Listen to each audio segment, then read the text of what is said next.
오늘 말씀을 전하기 전에 간단히 여러분들께 설명을 좀 할 필요가 있을 것 같습니다. 주일 설교 1년 동안 창세기부터 계시록까지 일독을 할 수 있도록 그렇게 하자는 말씀이 있어서 교회력이 아니라 이제 그동안 해왔던 교회력의 설교를 뒤로 하고 금년 한 해만은 일독을 할 수 있도록 창세기부터 계시록까지 주일 설교를 하게 됩니다. 창세기 한 권만 해도 1년을 다 해도 설교를 다 못할 내용입니다. 그래서 어떻게 하다 보면 굉장히 일부만 이제 하고 지나가게 되기 때문에 몇 가지로 나누었습니다. 우선 주일 설교 1, 2, 3부 주일 설교는 전체적인 개관에 대한 설교입니다. 그래서 이 개관 설교는 전체적인 부분을 이야기하다 보니까 자세한 이야기를 할 수 없어요. 그래서 자세한 내용은 오후 찬양 예배 시간에 일부만을 하게 됩니다. 일부 뽑아내어서 자세하게. 그 다음 수요 강해를 통해서 구약 성경 일부 이제 하고 나중에 신약 성경을 하게 되겠습니다만 수요 강해는 시간이 좀 깁니다. 충분하기 때문에 이 시간을 활용해서 여러분들에게 또 유인물도 때로는 드리기도 하면서 전에 했던 것처럼 그래서 여기에는 전체적인 성경 공부처럼 이 방향을 가져갈 것입니다. 그래서 오늘도 말씀을 우리가 보면서 여러분들이 이 부분이 이렇게 가는 거구나 하는 좀 깨달음이 있고요.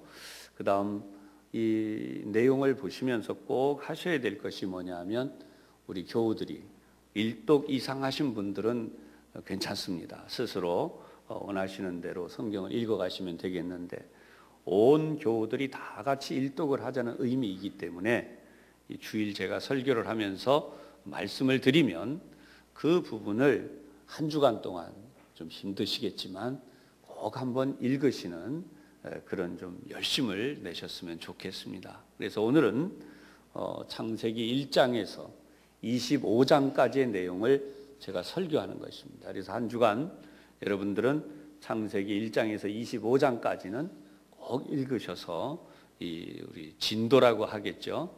좀 따라오셔서 함께 은혜를 나누시면 감사하겠습니다. 그렇다 그래서 못 읽으시는 분, 또 낙심해서 나는 은혜를 못 받는다 그런 생각은 하지 않으셨으면 좋겠습니다. 창세기 오늘 6장 9절로 22절까지 내용을 가지고 이 창조 앞에 나온 내용이기 때문에 설명을 간단히 하고요. 그 다음에 타락 그리고 구원이라는 이 주제에 의해서 함께 은혜를 나누게 될 것입니다. 자, 우리 옆에 있는 분들을 축복하면서 한번 인사하겠습니다. 하나님의 놀라운 은혜를 체험하시기 바랍니다. 네. 창세기를 이제 우리 보면은 둘로 나눠 볼 수 있습니다. 우리 창세기를 크게 둘로 나눠 볼 수 있는데 자세한 것은 도표를 한번 우리 보면서 확인하겠습니다. 우리 창세기 도표를 한번 보여주시기를 바랍니다. 창세기 도표의 내용입니다.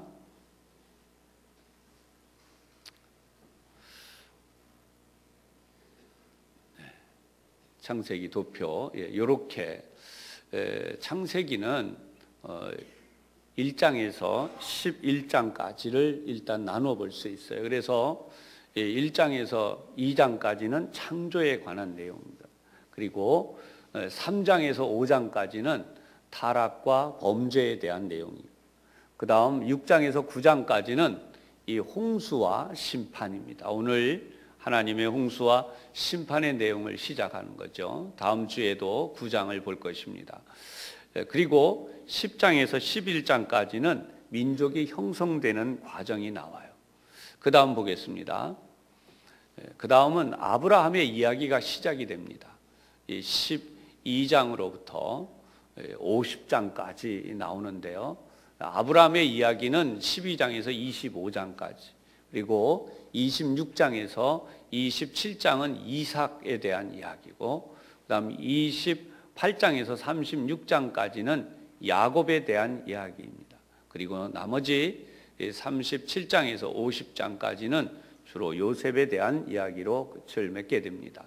근데 가만히 보시면 이 태초의 역사와 족장들의 역사라고 하는 두 가지로 이 창세기의 말씀이 나누어지게 되는 것을 보게 되죠. 그래서 원 역사 또는 태초의 역사 이런 단어로 이 두 곳을 나누어서 창세기의 전반부, 창세기의 후반부 이렇게 말씀을 하게 됩니다. 조금 이대로 화면을 띄워주시고 화면을 바꾸지 않으셨으면 좋겠습니다. 설교 끝날 때까지 중간에 영상 한번 보여주실 때만 바꿔주시기를 바랍니다. 오늘 본문으로 돌아가겠습니다. 여러분이 성경을 한번 보십니다. 9절입니다. 이것이 노아의 족본이라 이렇게 나오죠. 이 노아의 족본이라, 이 말은 노아의 가문의 이야기니라 이렇게 가는 거예요. 그런데 노아에 대한 이야기를 9절에 이렇게 합니다. 노아는 의인이요 그랬어요. 의인, 성경에 나타나는 의인의 기준이 있죠. 근데 성경은 명백하게 노아를 가르쳐서 의인이라고 말씀하고 있어요.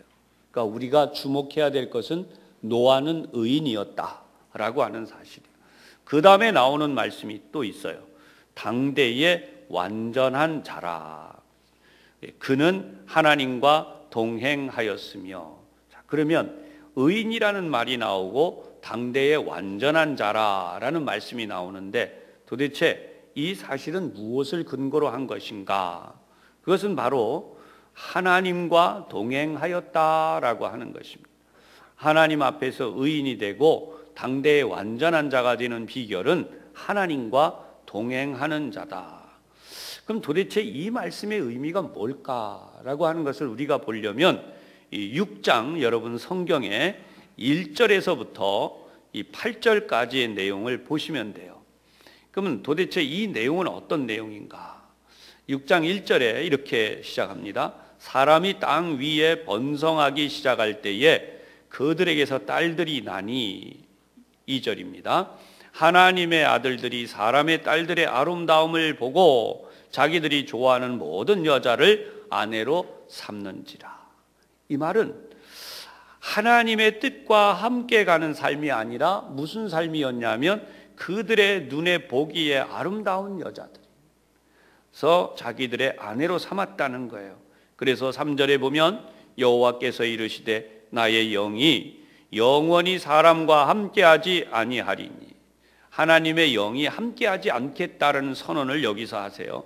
이는 그들이 육신이 됨이라. 사람들이 결국은 이제 육신으로만 살게 되었다라고 하는 존재.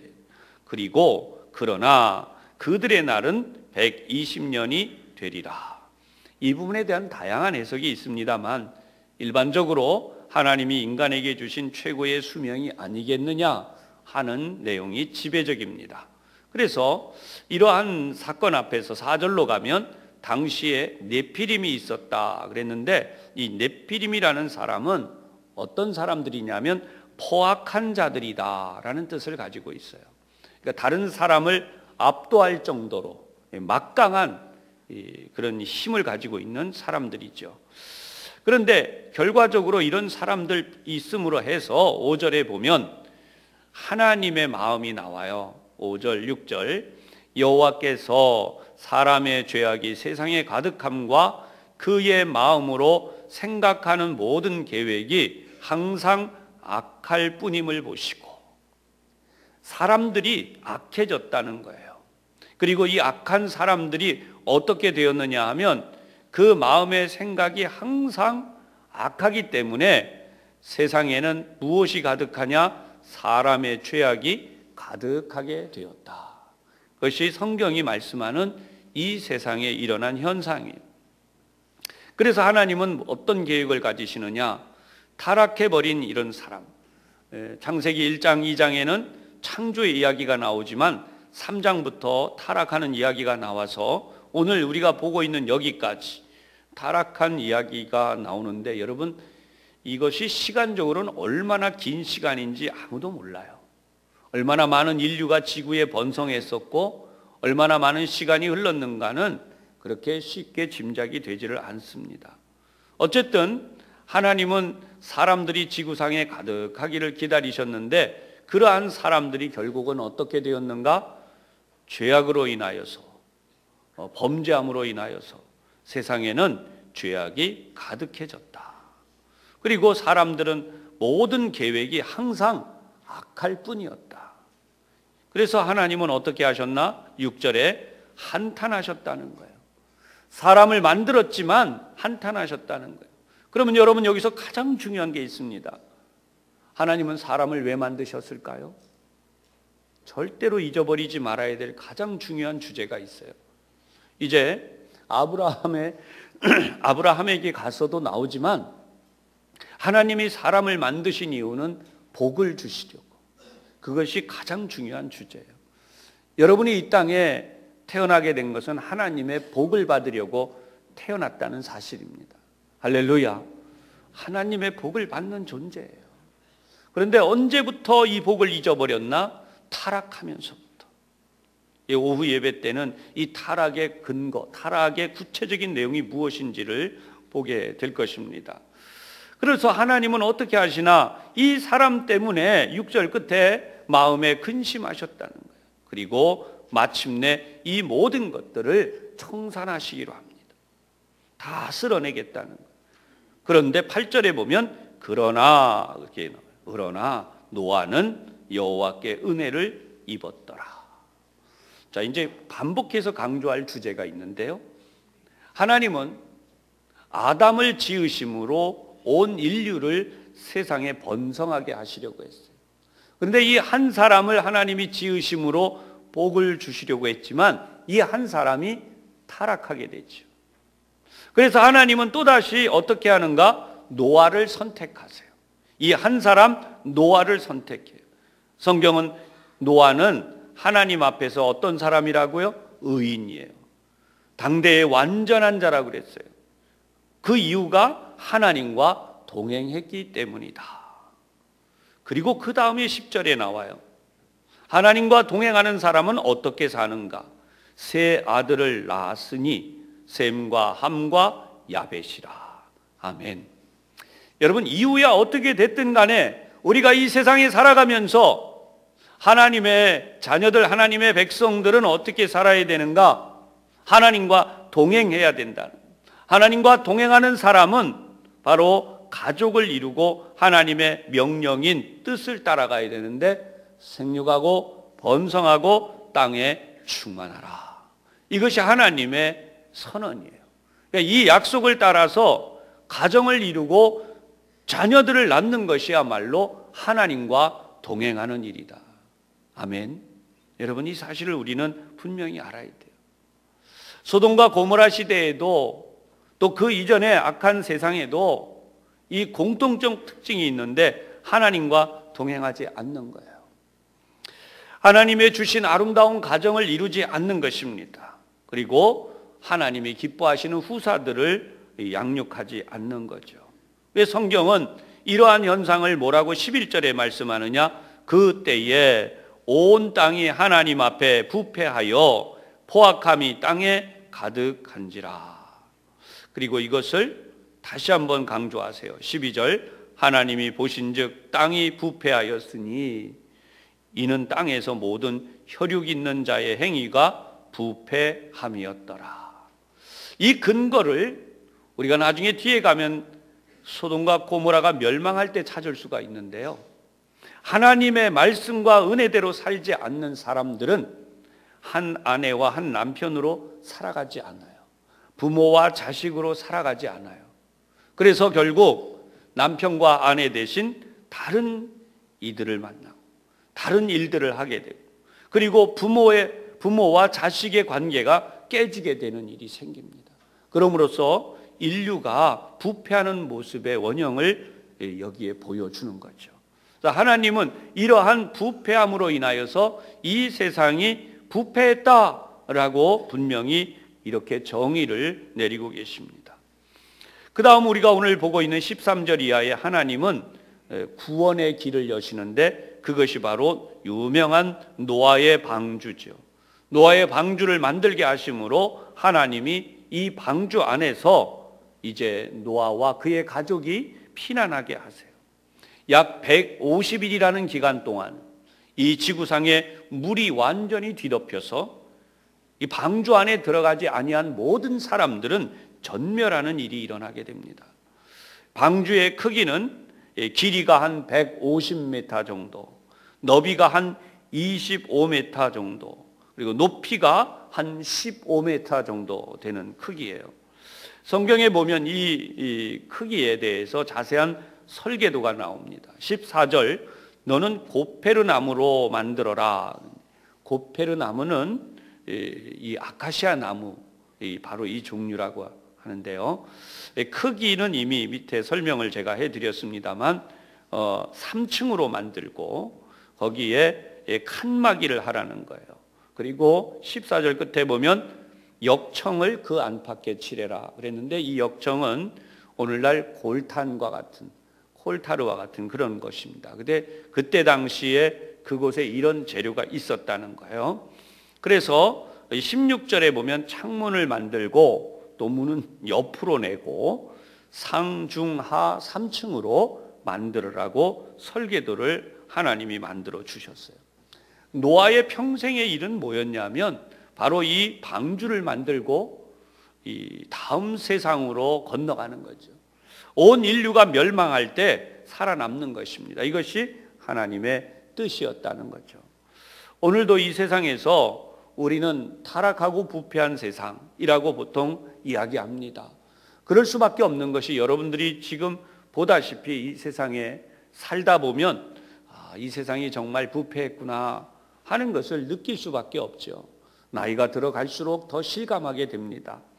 이러한 상황 속에서 하나님의 구원의 섭리를 우리가 보게 되는 겁니다. 노아는 하나님의 거룩한 구원의 역사를 이루기 위해 선택된 사람이었습니다. 오늘 여러분들은 하나님의 거룩한 나라를 향해 들어갈 수 있도록 선택된 분들이라는 사실을 분명히 깨달으시기를 바랍니다. 이 한 해 동안도 하나님의 은혜 가운데 믿음의 길을 달려가야 되겠습니다. 그래서 하나님은 이 한 사람을 선택하셨지만, 그러나 다음 주에 우리가 함께 보겠지만 또 타락을 해요. 그것이 이 태초의 역사, 원시 역사 또는 원역사라고 하는 창세기 1장에서부터 11장까지의 내용입니다. 이렇게 안타깝게 선택한 노아였지만, 그래서 알고 보면 의인들만 남았다고 할 수 있는데, 그 의인들만 남았다고 하는 이들이 또다시 부패해요. 그래서 하나님은 누구를 선택하시나? 한 사람을 다시 선택합니다. 앞에서도 제가 반복합니다만 한 사람이 중요해요. 하나님 언제나 한 사람을 선택하셔요. 그 한 사람이 누구였나? 아브라함이에요. 아브라함의 아들이 이삭이고, 이삭의 아들이 야곱과 에서였는데 그 중에 야곱이 기록되어 있고, 그 다음 이 야곱의 아들 가운데 요셉의 이야기가 나오죠. 그래서 이 야곱의 12아들의 이야기이기 때문에 바로 족장들이 됐다. 그들이 지도자, 민족의 지도자들이 되었다. 족장들이 되었다 해서 이 후반부를 족장의 역사라고 해요. 하나님은 아브라함 한 사람을 택하심으로 그 역사를 이어가기 시작합니다. 오늘 아브라함에 대한 이야기를 영상으로 잠시 보겠습니다.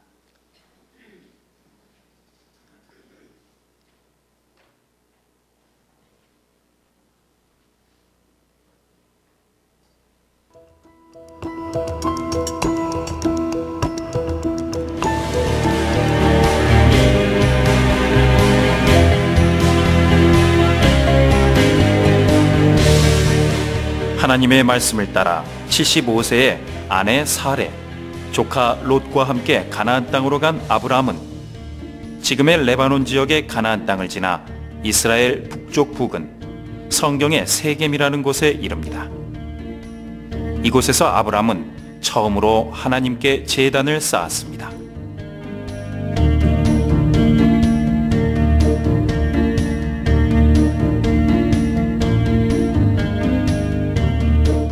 아브라함은 계속 남쪽으로 이동해 예루살렘 북쪽에 위치한 창세기 12장의 베델과 아이 사이에 장막을 치고 하나님의 이름을 부르며 예배를 드렸습니다. 약속의 땅을 찾아 다시 이동한 아브라함은 이스라엘의 남쪽에 위치해 있었던 네게부 지방까지 내려갔습니다.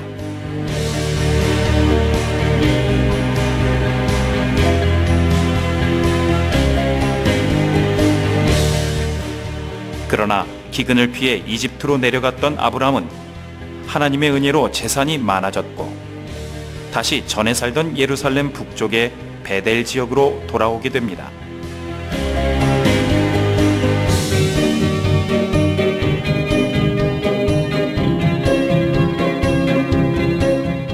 베델로 돌아온 아브라함은 재산이 많아져 조카 롯과 한 곳에 있을 수 없게 되자 서로 떨어져 살기로 결정합니다. 여기서 롯은 현재 사해의 북쪽에 있었던 소돔과 고모라 땅을 선택하고 아브라함은 가나안 지방을 선택해 지금의 이스라엘 헤브론 지역에서 살게 됩니다.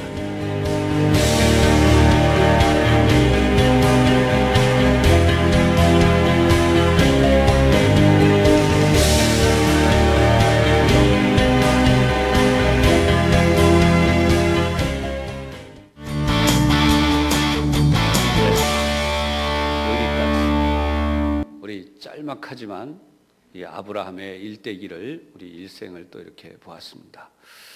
아까 말씀드린 것처럼 하나님은 한 사람이 중요하십니다.